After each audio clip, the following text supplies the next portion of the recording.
I continue to emphasize the need for pro-life candidates to go on the offense for protecting the unborn. It's nothing we have to be ashamed of. We need to talk about it. For the last 40 plus years, that has been a fundamental issue for Republican conservative candidates. Now, the surest path to losing elections comes from refusing to speak about the issue. Well, fortunately, that message for Republican candidates is emphasized by the Republican National Party, the RNC, from the very top. They're not backing away from this issue. They're embracing it. They know it's important. It's not a political issue. It's a fundamental issue of human dignity and human rights. Well, join me now to talk about this and more is Ronna McDaniel, chair of the Republican National Committee. Ronna, welcome back to the program. Great to be with you. Thanks for having me, Tony. I played a clip at the top of the program of your speech last week in California at the Reagan Presidential Library, where you didn't back off at all on the life issue. In fact, you said the party needs to embrace this and go on the offense, talking about why we want to protect unborn children and where the other party stands on this issue. Well, we should be so proud to be the pro-family, pro-life party. This is a great place to be. It's a compassionate place to be. It's where most Americans are also, Tony. So what we need to do is push back on Democrats who want gender selection abortions. They want taxpayer-funded abortions. They are in line with North Korea and China with allowing abortions up until a baby's due date.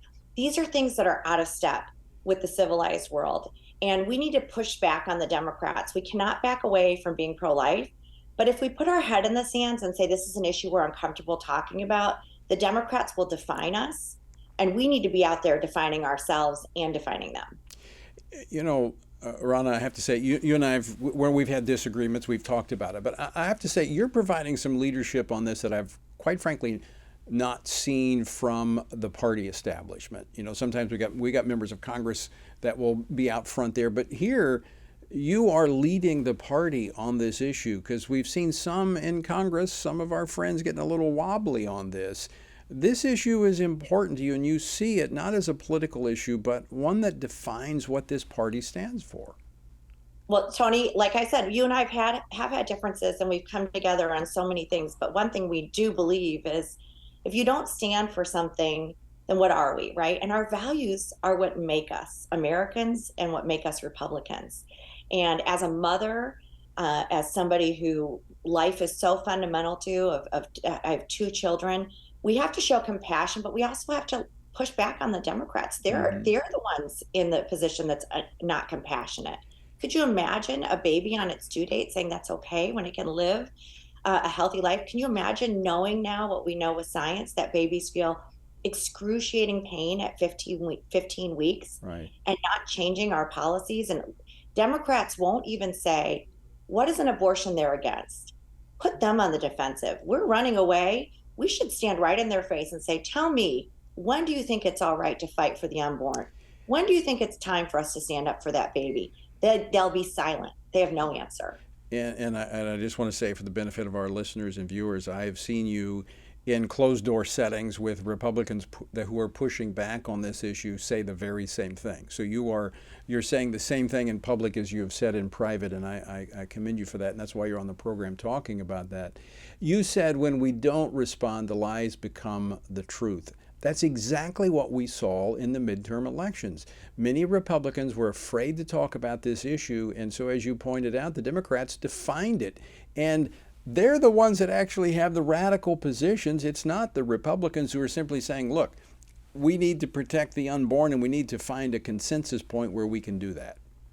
Exactly. And I use the boxing analogy, Tony, which is, remember Rocky in the ring when he's taking blow after blow after blow, and you're saying, put your hands up, right? We have to do that. Democrats spent $360 million against Republicans just on this issue in the midterms. And many DC consultants said, don't talk about it.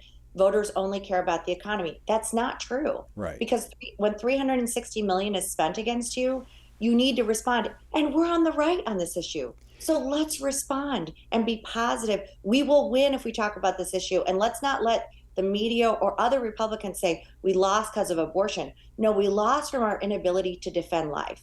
We need to speak up.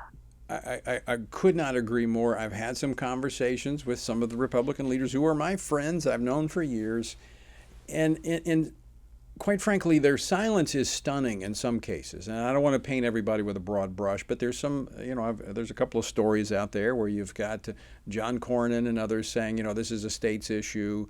And I don't want to go too far naming names because I haven't talked to them personally about this. But, for at least 4 decades, the Republicans have championed this issue. Not saying this is a state's issue. It's saying it's it's an issue of human rights. We want to see, and the party in its platform for years has had a call for a constitutional amendment to protect the unborn.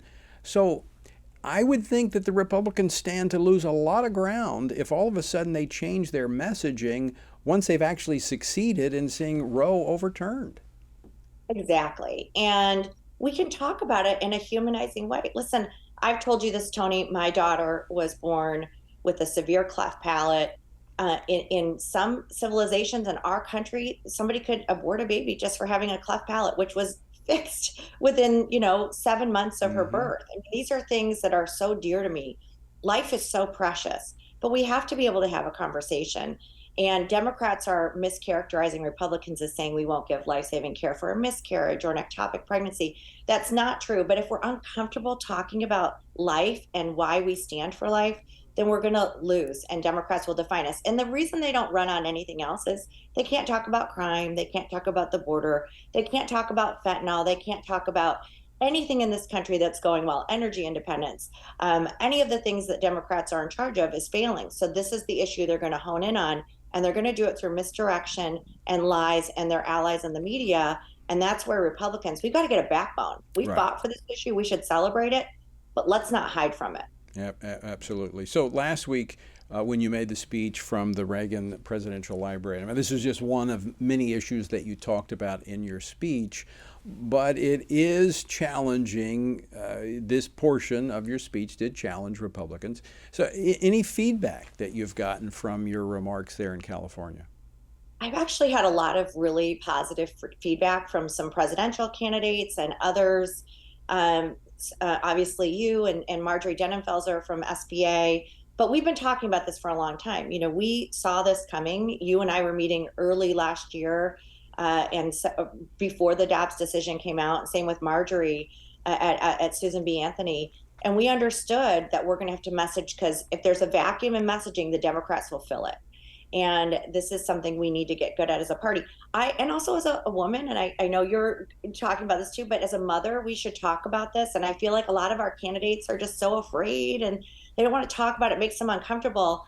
We've got to be comfortable talking about life. We are on the right side on this. So it's coming back in 2024 too. This isn't going away. You're absolutely right. They feel like they have a wedge issue, and as long as people are running from it, they're going to keep pressing it. So you're absolutely right. You need to learn how to talk about it. We've been talking about it for 40 years, so no need to stop talking about it now. I want to shift gears for just a moment, Ronna, and ask you about the Republicans have announced debates, presidential debates. And one of the things that have been put forth is that you have said no Republican is going to take the stage who will not agree to support the final Republican nominee. Tell us about that. I feel really strongly about this, Tony, that we should support the voters. It's not about person to person. It's whoever the voters choose. We need to understand that what Biden is doing to deconstruct America, to deconstruct the American family, to deconstruct the American dream and the Constitution and the things we hold dear is so catastrophic and so devastating that if we can't rally around our nominee, whoever's on that stage, you can have a tough primary, you can, tumble it out or rough it out and have that fight. But at the end of the day, when the dust settles, we have to support the nominee who the voters chose, because what Biden is doing to our country is so much more difficult or terrible than anything any Republican can do. So I worry about this because in 2022, we saw Republicans refusing to support other Republicans. They just wouldn't do it.